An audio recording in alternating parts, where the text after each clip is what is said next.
أعوذ بالله من الشيطان الرجيم. قل هذه سبيلي أدعو إلى الله على بصيرة أنا ومن اتبعني وسبحان الله وما أنا من المشركين.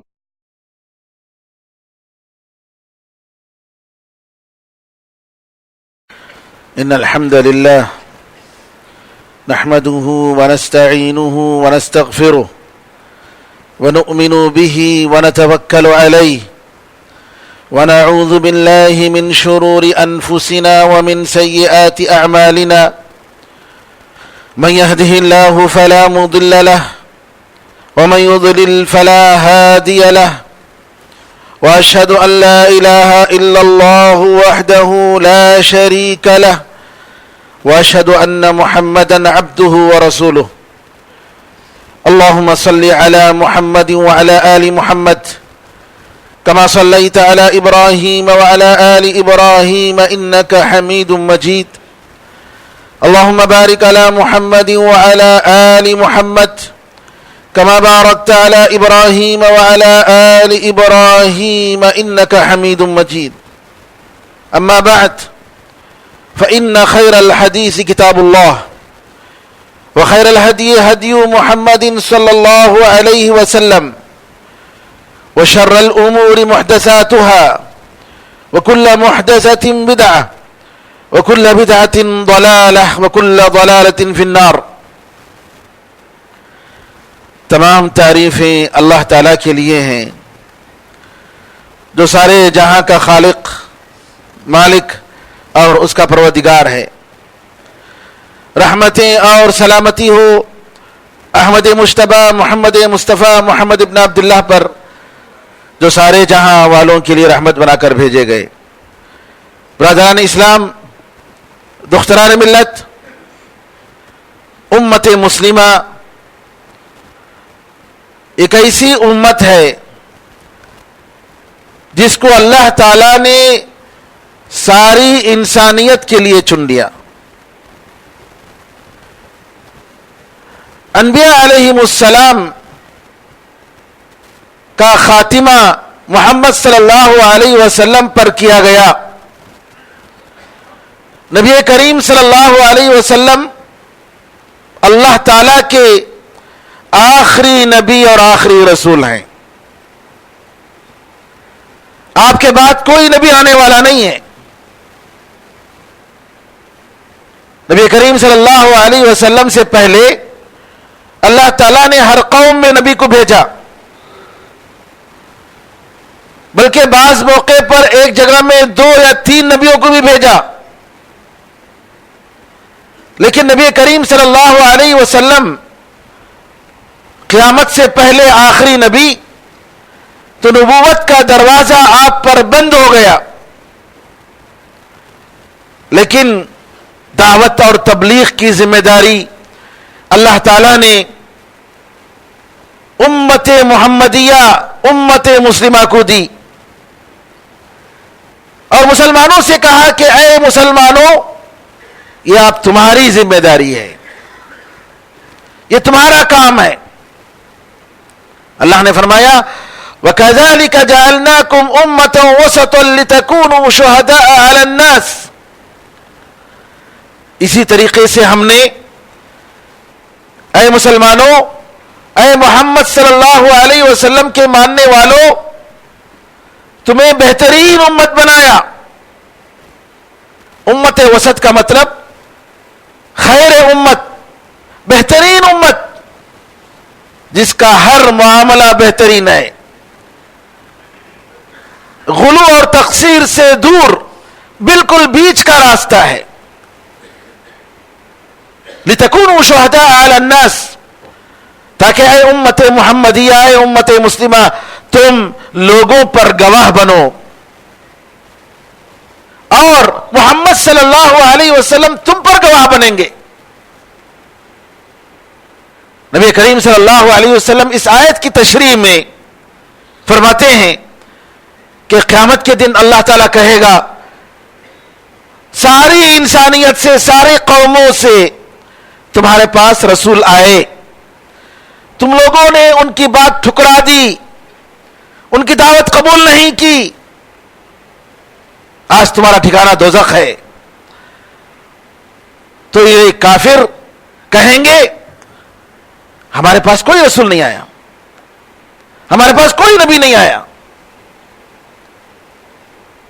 اللہ کہے گا کہ ہاں تمہارے پاس نبی آیا تھا, تم لوگوں نے قبول نہیں کیا اس کی دعوت کو, انکار کر دیا. تو لوگ کہیں گے کہ کون تمہارے لیے گواہ کون ہے کہ ہمارے پاس نبی آئے تھے, رسول آئے تھے, اس پر گواہی دینے والے کون ہیں؟ اللہ تعالیٰ کہے گا کہ محمد و امتہ, محمد صلی اللہ علیہ وسلم اور اس کی امت گواہی دیں گے. امت مسلمہ, امت محمدیہ گواہی دے گی قیامت کے دن ساری انسانیت پر کہ نبی کریم صلی اللہ علیہ وسلم اور آپ سے پہلے کئی انبیاء ہر قوم کو اللہ نے بھیجا ہے, رہنمائی کے لیے, ہدایت کے لیے بھیجا ہے. انبیاء آئے, انہوں نے اپنا کام کیا, انہوں نے اپنی دعوت کو پہنچایا. تو نبی کریم صلی اللہ علیہ وسلم اس حدیث کو کہنے کے بعد قرآن کریم کی آیت پڑھتے ہیں وَكَذَلِكَ جَعَلْنَاكُمْ أُمَّةً وَسَطًا لِتَكُونُوا شُهَدَاءَ عَلَى النَّاسِ. امت پر گواہی, انسانیت پر گواہی, ساری قوموں کے سامنے گواہی دینا, اس کا مطلب یہ ہوا میرے بھائیوں کہ اس گواہی کو, اس پیغام کو نبی کریم صلی اللہ علیہ وسلم کے طریقے کے مطابق ساری انسانیت تک پہنچائی جائے. انبیاء کا کام ختم ہو گیا, ہر نبی نے اپنا اپنا کام کیا, انہوں نے اپنی دعوت کی ذمہ داری پورے طریقے سے ادا کی. اب نبیوں کی جگہ پر ہم لوگوں کو یہاں لایا گیا ہے میرے بھائیوں. کتنا بڑا اعزاز ہے, یہ کتنا بڑا اعزاز ہے ایک مسلمان کے لیے, یہ کتنے بڑی احترام اور عزت کی بات ہے, یہ کتنا اونچا مقام ہے کہ امت مسلمہ کو نبی کریم صلی اللہ علیہ وسلم اور انبیاء کا مشن ان کو دیا گیا, انبیاء کی ڈیوٹی ان کو دی گئی. میرے بھائیوں یہ بہت بڑا اعزاز ہے, اور اس اعزاز کا مطلب یہ نہیں کہ ہم مسلمان ہیں, ہم نماز پڑھ رہے ہیں, ہم اپنے طور پر اللہ تعالیٰ کی عبادت کر رہے ہیں اور ختم نہیں. ذمہ داری یہاں ختم نہیں ہوتی, بلکہ ذمہ داری اس سے کہیں بڑھ کر ہم میں کے ہر مرد, ہر عورت, ہر جوان, ہر بوڑھے, ہر شخص کی ذمہ داری بنتی ہے میرے بھائیوں کہ نبی کریم صلی اللہ علیہ وسلم کے اس مشن کو آگے تک پہنچایا جائے, دوسروں تک پہنچایا جائے, غیروں تک پہنچایا جائے. ہم میں کے ہر ایک آدمی کی ذمہ داری ہے, اور اس ذمہ داری کو سمجھنے کے لیے کہ ہم کیسی یہ ذمہ داری دوسرے لوگوں تک پہنچائیں, ہمیں انبیاء کی دعوت, ان کی تاریخ, نبی کریم صلی اللہ علیہ وسلم کی دعوت اور آپ کی سیرت, کیسے آپ نے دعوت کا کام کیا, کس طریقے سے لوگوں تک اس کو پہنچایا, ان کا مطالعہ کرنا, ان کو پڑھنے کی ضرورت ہے, ان کے بارے میں ہمیں جاننے کی ضرورت ہے. ایک بہت بڑا موضوع ہے, اور اس موضوع کو, اس ٹاپک پر ہمیں پوری طریقے سے ٹریننگ لینے کی ضرورت ہے تاکہ ہم اس پیغام کو, اس ذمہ داری کو دوسروں تک اچھے طریقے سے پہنچائیں.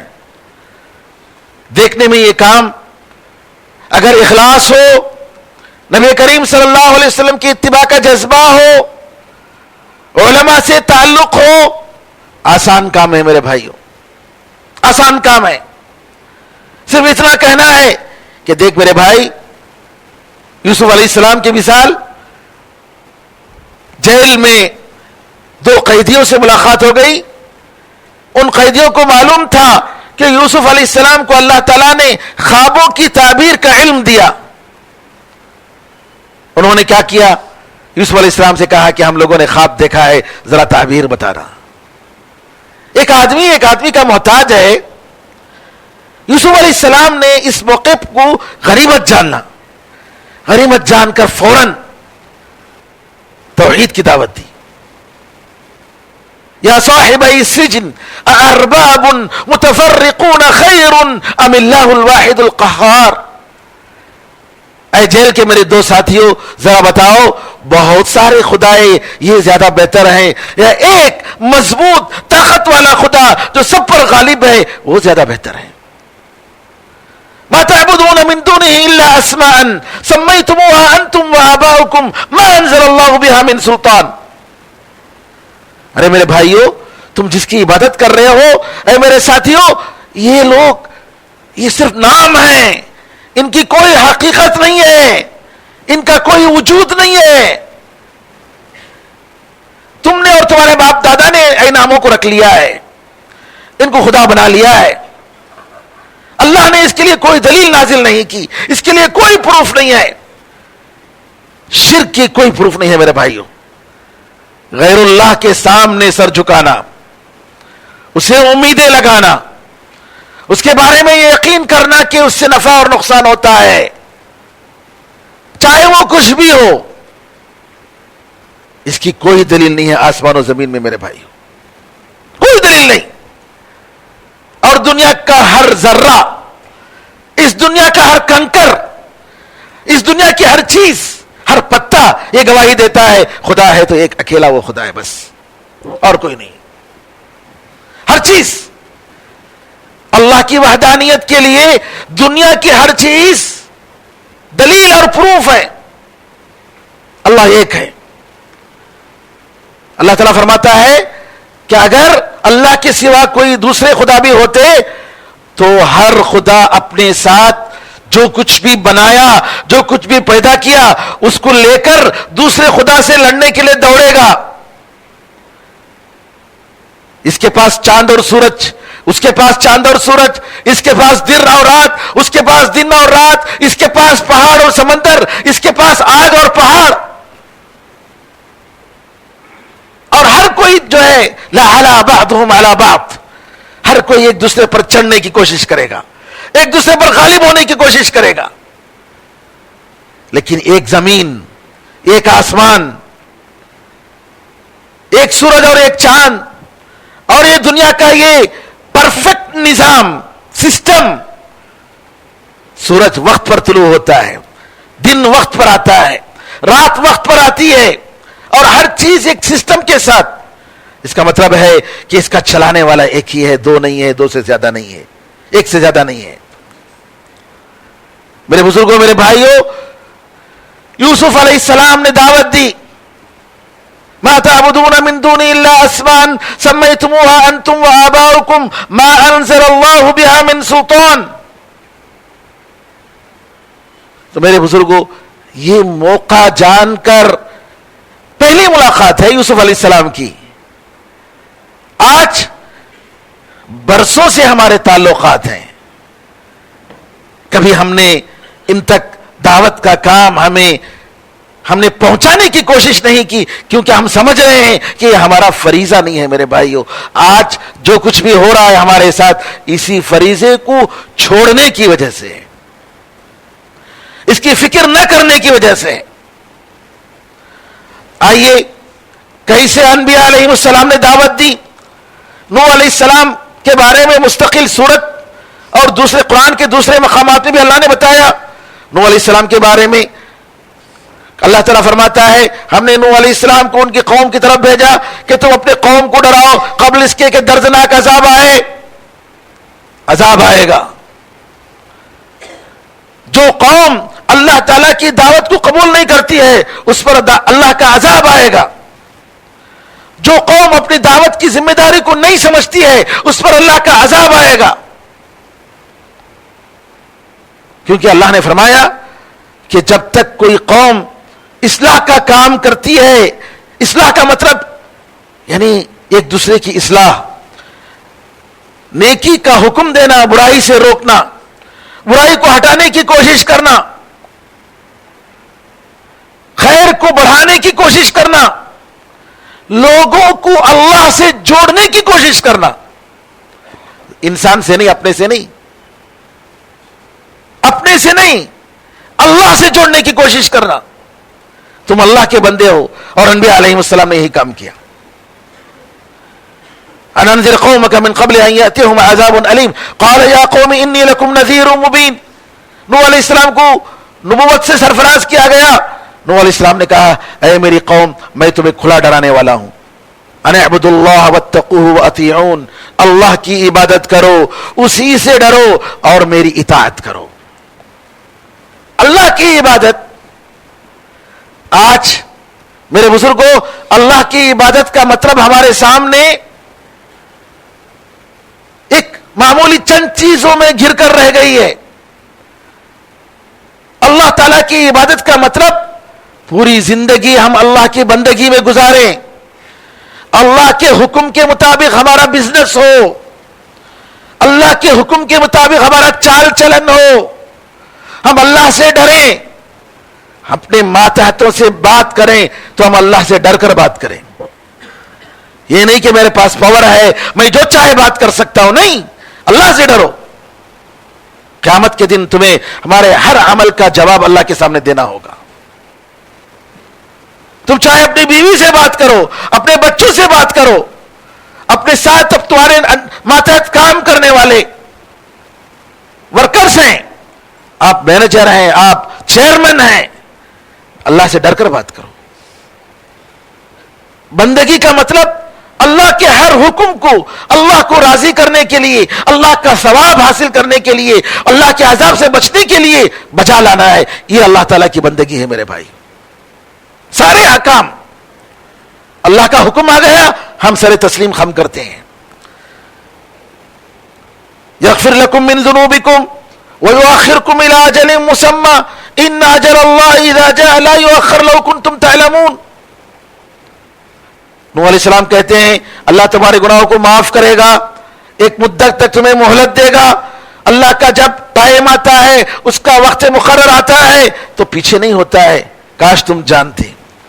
پھر اس کے بعد کہتے ہیں اللہ سے معافی مانگو, اللہ تعالیٰ سے توبہ کرو, تمہارے گناہوں کو معاف کرے گا, تمہاری ساری ضرورتیں پوری کرے گا.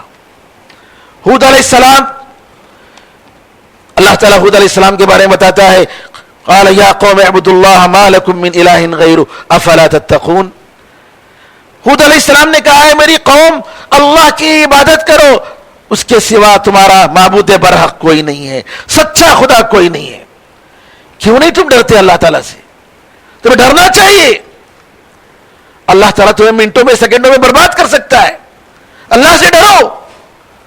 وَيَا قَوْمِ اسْتَغْفِرُوا رَبَّكُمْ ثُمَّ تُوبُوا إِلَيْهِ. ہود علیہ السلام کہتے ہیں اے میری قوم عاد, اللہ سے معافی مانگو, اللہ سے توبہ کرو, موسلادھار بارش نازل کرے گا, تمہاری جو قوت ہے اور قوت میں اضافہ کرے گا, اور مجرم مت ہو جاؤ, کرمنل مت ہو جاؤ, گناہوں کے کام مت کرو. لیکن ان لوگوں نے نافرمانی کی. صالح علیہ السلام کو سمود کی طرف بھیجا. صالح علیہ السلام نے کہا یا قوم اعبدوا اللہ ما لکم من الہ غیرہ قد جاءتکم بینۃ من ربکم. اے میری قوم اللہ کی عبادت کرو, اللہ کے سوا تمہارا سچا خدا کوئی نہیں ہے.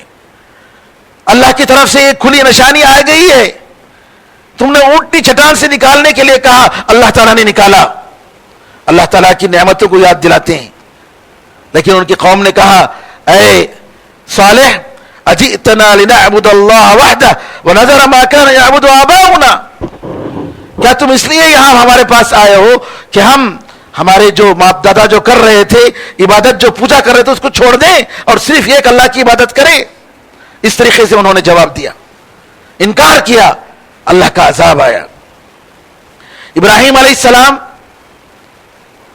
دعوت دیتے ہوئے کہتے ہیں ان الذین تعبدون من دون اللہ لا یملکون لکم رزقا. اے میری قوم اللہ کے سوا جن کو تم پکارتے ہو یہ لوگ تمہارے رزق کے مالک نہیں ہیں. ذرا دیکھیے قرآن کریم میں دوسرے جو خدائیں ہیں ان کی حقیقت کیا ہے, اور اللہ تعالیٰ کی ذات, اس کی کتنی بڑی نعمتیں ہیں, یہ بار بار ذکر کیا گیا. یہ اللہ تعالیٰ ہے جو آسمان کو بنایا, بغیر چھت کے بنایا. یہ زمین ہے جس نے تمہارے لیے ٹہرنے کی جگہ بنایا. بے شمار نشانیوں کو اللہ تعالیٰ نے بتایا. یہاں ہمیں سبق ملتا ہے کہ دعوت میں سب سے پہلے جو دعوت دینے کی ضرورت ہے وہ توحید کی طرف دعوت دینے کی ضرورت ہے، اللہ کی وحدانیت کی طرف، نبی کریم صلی اللہ علیہ وسلم کی رسالت کی طرف۔ شریعت کی جو تفصیلات ہیں میرے بھائیوں یہ ہم بعد میں بتا سکتے ہیں، صرف پہلے یہ بتانا ہے کہ دیکھو اس ساری کائنات کا خدا ایک ہے، ہم اسی کی عبادت کریں گے، اس کے سوا کسی سے ہم مدد نہیں طلب کریں گے، سر نہیں جھکائیں گے۔ اس توحید، رسالت، آخرت، ایمانیات، ایمان کی بنیادی باتیں اگر کوئی انسان دل سے قبول کر لیتا ہے، زبان سے اقرار کر لیتا ہے اور الحمدللہ اس کو تسلیم کرتا ہے تو وہ مسلمان ہے۔ بہت سارے مسائل ہیں، بہت سارے مسائل ہوں گے، کتنے کیس ہمارے پاس آتے ہیں، میں مسلمان ہو گیا لیکن میری بیوی مسلمان نہیں ہوئی، کیا کروں؟ صبر کرو، آہستہ سے ان کو دعوت دو، جلدی کرنے کی ضرورت نہیں، حکمت کے ساتھ۔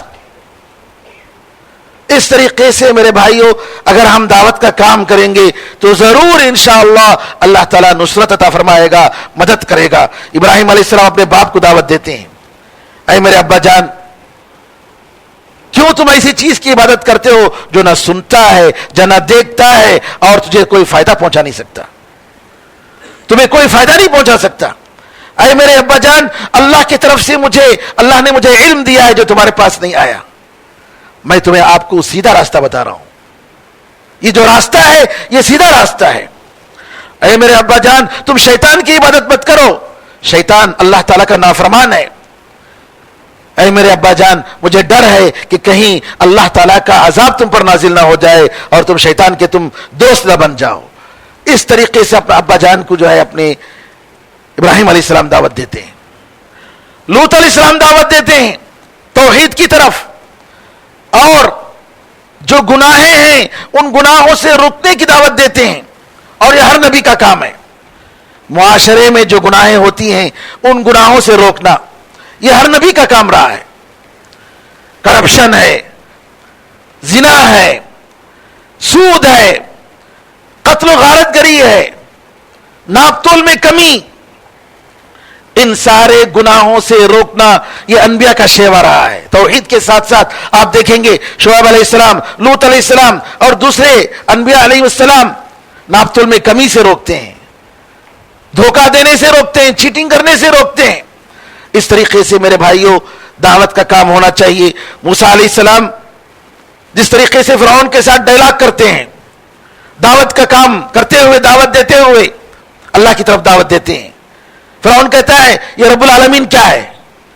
فرعون جس نے کہا انا ربکم الاعلی، میں تمہارا سب سے بڑا خدا ہوں، میں خدا ہوں، اعوذ باللہ، میرے علاوہ کوئی خدا مجھے معلوم نہیں ہے۔ اور موسیٰ علیہ السلام کے بارے میں کہا ارے یہ لوگ کہتے ہیں کہ خدا آسمان میں ہے، چلو ایک جگہ بڑی اونچی عمارت بناؤ، ہم چڑھ کر دیکھتے ہیں آسمان میں کیا ان کا خدا موجود ہے کہ نہیں ہے۔ اس طریقے سے مذاق کیا۔ موسیٰ علیہ السلام سے پوچھتا ہے رب العالمین کیا ہے؟ یہ رب العالمین کا مطلب کیا ہے؟ مجھے سمجھ میں نہیں آتا۔ موسیٰ علیہ السلام کہتے ہیں قال رب السماوات والارض وما بینہما ان کنتم موقنین، کہا آسمانوں اور زمین کا پروردگار ہے اور ان کے درمیان جتنی بھی چیزیں ہیں ان سب کا پروردگار اللہ ہے، اگر تم سچے معنی میں یقین کرتے ہو۔ تو اپنے قریب لوگوں سے کہتا ہے قال لمن حولہ ولا تستمعون، ارے یہ لوگوں دیکھو ذرا یہ کیا بول رہا ہے، یہ کیا بول رہا ہے؟ کیا آسمان و زمین کا خدا دوسرا ہے؟ موسیٰ علیہ السلام کہتے ہیں قال ربکم ورب آبائکم الاولین، ارے تمہارا خدا ہے تمہارے پرانے باپ دادا کا خدا ہے۔ قال ان رسولکم الذی ارسل الیکم لمجنون، جب یہ بات موسیٰ علیہ السلام سے سنی کہا یہ جو رسول تمہارا آیا ہے یہ تو دیوانہ ہے، مجنون ہے، اس کی عقل نہیں ہے، اس کی عقل ماری گئی۔ موسیٰ علیہ السلام اس کے ان القاب کی اس طریقے کی گستاخی کے پرواہ نہیں کرتے ہیں، کہتے ہیں قال رب المشرق والمغرب وما بینہما ان کنتم تعقلون، کہا اگر تمہیں عقل ہے، سمجھ ہے تو سن لو، اللہ تعالیٰ مشرق اور مغرب کا پروردگار ہے۔ اب دھمکیاں دینا شروع کر دیا، کہا لئن اتخذت الہا غیری لاجعلنک من المسجونین، اگر تم میرے سوا کسی کو خدا بنائے گا تو میں تجھے جیل میں ڈال دوں گا، قیدیوں میں ڈال دوں گا. اب یہاں سے موسیٰ علیہ السلام کہتے ہیں, دلیل پیش کرتے ہیں, پھر بھی نہیں مانتا ہے. اللہ وقتاً فوقتاً آزماتا ہے, پھر بھی نہیں مانتا ہے. نبی کریم صلی اللہ علیہ وسلم کو اللہ تعالیٰ دعوت کا کام دیتا ہے, ذمہ داری دیتا ہے, تو سب سے پہلے کہا جاتا ہے کہ آپ اپنے قریبی رشتہ داروں کو ڈرائیے. تو نبی کریم صلی اللہ علیہ وسلم صفا کی پہاڑی پر کھڑے ہو کر قریبی رشتہ داروں کو بلاتے ہیں, دعوت دیتے ہیں. پھر اس کے بعد نبی کریم صلی اللہ علیہ وسلم مکے میں دعوت دیتے ہیں, اور آپ کی دعوت ایک جملہ, قولوا لا الہ الا اللہ تفلحوا. لوگوں لا الہ الا اللہ بولو, تم کامیاب ہو جاؤ گے. اريد منكم كلمة تدين لكم بها العرب والعجم. رسول اللہ صلی اللہ علیہ وسلم فرماتے ہیں, میں تم سے صرف ایک کلمے کا مطالبہ کرتا ہوں, ایک کلمہ کی گواہی دے دو, اگر اس کو قبول کرو گے عرب اور عجم تمہارے غلام بن جائیں گے. سبحان اللہ. نبی کریم صلی اللہ علیہ وسلم کی دعوت قبول نہیں کیا کفار قریش نے. طائف گئے, وہاں بجائے قبول کرنے کے نبی کریم صلی اللہ علیہ وسلم کو مارا گیا, پتھروں سے مارا گیا. صبر کرتے ہیں نبی کریم صلی اللہ علیہ وسلم, دعا کرتے ہیں, بد دعا کے خلاف دعا کرتے ہیں, بد دعا نہیں کرتے. نبی کریم صلی اللہ علیہ وسلم کی دعوت آپ دیکھیں گے کیسی مثالیں. ایک دو مثال آپ کے سامنے میں ذکر کروں گا. صحیح مسلم کی روایت ہے, عبداللہ ابن عباس رضی اللہ عنہما روایت کرتے ہیں, ذمات عرب کا ایک مشہور آدمی تھا, مکہ آتا ہے, ازد شنوع قبیلے سے تعلق تھا, اور وہ جن اور بھوت وغیرہ سے جھاڑ پھونک کرتے تھے, رقیہ کا کام کرتے تھے اس جاہلیت میں, اسلام آنے سے پہلے. مکہ آتے ہیں تو کہتے ہیں لوگ, ارے تم جاؤ مت جاؤ, یہ محمد ہے نا یہ دیوانہ ہے, نعوذ باللہ صلی اللہ علیہ وسلم. مکے والے چونکہ نبی کریم صلی اللہ علیہ وسلم کے بارے میں جانتے تھے, کوئی بھی نیا آدمی آتا ہے تو نبی کریم صلی اللہ علیہ وسلم اس کے پاس جا کر دعوت دیتے تھے, اسلام کی دعوت. مارکیٹ میں لوگ جمع ہوتے, نبی کریم ہم جاتے, دعوت کا کام کرتے. مکہ ایک موسم تھا, حج کا موسم, حج کے موسم میں لوگ آتے مختلف جگہوں سے, نبی کریم صلی اللہ علیہ وسلم جاتے, لوگوں سے ملتے, دعوت دیتے. آخر مدینے والے کیسے مسلمان ہوئے؟ اسی طریقے سے حج کے لیے آئے, نبی کریم صلی اللہ علیہ وسلم گئے, دعوت دی, انہوں نے قبول کر لیا. دوسرے حج میں بیعت ہوئی اور فیصلہ ہوا کہ نبی کریم صلی اللہ علیہ وسلم آئیں گے, اس کے بعد ہجرت ہوتی ہے. تو چونکہ ان کو معلوم تھا کہ نبی کریم صلی اللہ علیہ وسلم مکے کے باہر کوئی بھی آئے گا تو اس کے پاس پہنچتے ہیں, تو یہ کیا کرتے, جیسے ہی آتا کوئی, ارے دیکھو دیکھو, اے محمد کے پاس نہیں جانا, یہ دیوانہ ہے. اس نے کہا مجھے معلوم ہے, میں اتنا بیوقوف نہیں ہوں, اگر دیوانہ ہے کوئی تو میں دیکھتے ہی پہچان لوں گا. ہو سکتا ہے کہ میں اس پر رقیہ پڑھوں, جھاڑ پھونک کروں, اور اللہ تعالیٰ اس کو شفا دے دے. محمد صلی اللہ علیہ وسلم سے ملاقات ہوتی ہے, اور ذمات کہتے ہیں, یہ محمد دیکھو میں یہ جھاڑ پھونک کا کام کرتا ہوں, اور اللہ تعالیٰ نے بعض لوگوں کو جس کو اللہ تعالیٰ چاہتا ہے شفا دیتا ہے, تو میں بھی تم پر رقیہ کرنا چاہتا ہوں. صحیح مسلم کی روایت ہے میرے بھائیوں. نبی کریم صلی اللہ علیہ وسلم اس کی بات سنتے ہیں, کچھ بھی نہیں کہتے, یہ نہیں کہتے میں دیوانہ نہیں ہوں, جواب نہیں دیا. ان الحمد للہ نحمده ونستعینه من يهده الله فلا مضل له ومن يضلل فلا هادي له واشهد ان لا اله الا الله وحده لا شريك له وان محمدا عبده ورسوله اما بعد. کہا ارے یہ کیا بول رہے ہیں آپ, دوبارہ بولیے. نبی کریم صلی اللہ علیہ وسلم دوبارہ دہراتے ہیں. ہم خطبہ جمعہ میں جو پڑھتے ہیں, جو خطبہ مسنونہ, نبی کریم صلی اللہ علیہ وسلم یہ کلمات ان کو سناتے ہیں. بے شک تعریف اللہ تعالیٰ کی ہے, ہم اس سے مدد مانگتے ہیں, ہم اسی کی تعریف کرتے ہیں. اللہ تعالیٰ جس کو ہدایت دے اس کو گمراہ کرنے والا کوئی نہیں، اور جس کو گمراہ کرے اس کو ہدایت دینے والا کوئی نہیں۔ میں گواہی دیتا ہوں کہ اللہ کے سوا معبود برحق کوئی نہیں، وہ اکیلا ہے، اس کے ساتھ کوئی شریک نہیں، اور محمد صلی اللہ علیہ وسلم اس کے بندے ہیں، اس کے رسول ہیں۔ جماعت کہتے ہیں، یہ ذرا دوبارہ بولیے، میں دوبارہ سننا چاہتا ہوں۔ 3 مرتبہ جماعت نبی کریم صلی اللہ علیہ وسلم سے مطالبہ کرتے ہیں، 3 مرتبہ نبی کریم صلی اللہ علیہ وسلم ان کلمات کو دہراتے ہیں۔ جماعت کہتے ہیں، میں نے جادوگروں کا کلام سنا ہے، یہ غیب کی باتیں بتانے والے کاہنوں کا کلام سنا ہے، شاعروں کا کلام سنا ہے، اس جیسا کلام میں نے کبھی نہیں سنا، اور یہ کلام اتنا ایسا پاورفل ہے کہ دور دور کے جنوں نے بھی اس کو سنا ہے۔ آئیے میں آپ کے ہاتھ پر بیعت کرتا ہوں، میں مسلمان ہوتا ہوں، لا الہ الا اللہ محمد الرسول اللہ۔ نبی کریم صلی اللہ علیہ وسلم کہتے ہیں، تم میرے ہاتھ میں بیعت کرو، تمہارے لیے بھی تمہاری قوم کے لیے بھی۔ کہا میری قوم کے لیے بھی میں بیعت کرتا ہوں، اور میں جا کر دعوت دوں گا۔ جماعت اسلام لاتے ہیں اور فوراً جا کر اپنی قوم کو بھی لے کر آتے ہیں۔ میرے بزرگوں، میرے بھائیوں، نبی کریم صلی اللہ علیہ وسلم کی دعوت، مختصر سی دعوت، چند منٹوں میں آدمی اسلام میں داخل ہو جاتا ہے۔ بے شمار مثالیں ہیں میرے بھائیوں نبی کریم صلی اللہ علیہ وسلم کی زندگی کی۔ ہمارا فرض بنتا ہے، ہم حقیقت میں اگر آپ کے امتی ہیں، اللہ نے جو ہمیں طاقت دیا ہے، اس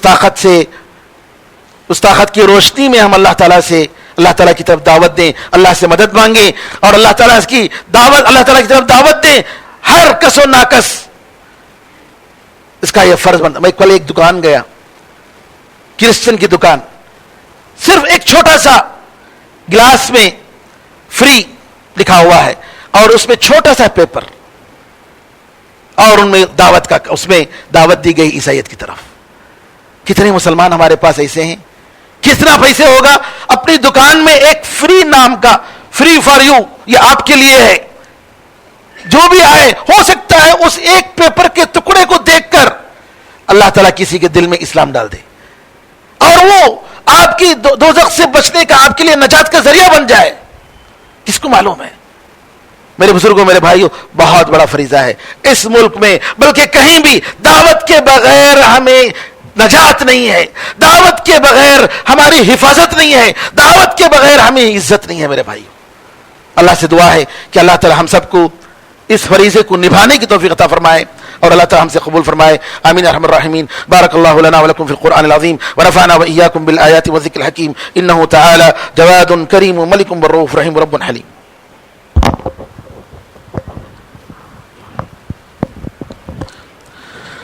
إن الحمد لله نحمده ونستعينه ونستغفره ونؤمن به ونتوكل عليه ونعوذ بالله من شرور أنفسنا ومن سيئات أعمالنا، من يهده الله فلا مضل له ومن يضلل فلا هادي له، وأشهد أن لا إله إلا الله وحده لا شريك له، وأشهد أن محمدا عبده ورسوله. اللهم صل على محمد وعلى آل محمد كما صليت على إبراهيم وعلى آل إبراهيم إنك حميد مجيد. اللهم بارك على محمد وعلى آل محمد كما باركت على إبراهيم وعلى آل إبراهيم إنك حميد مجيد. وصل على جميع الأنبياء والمرسلين والملائكة المقربين والخلفاء الراشدين وعلى جميع الصحابة أجمعين ومن تبعهم بإحسان إلى يوم الدين.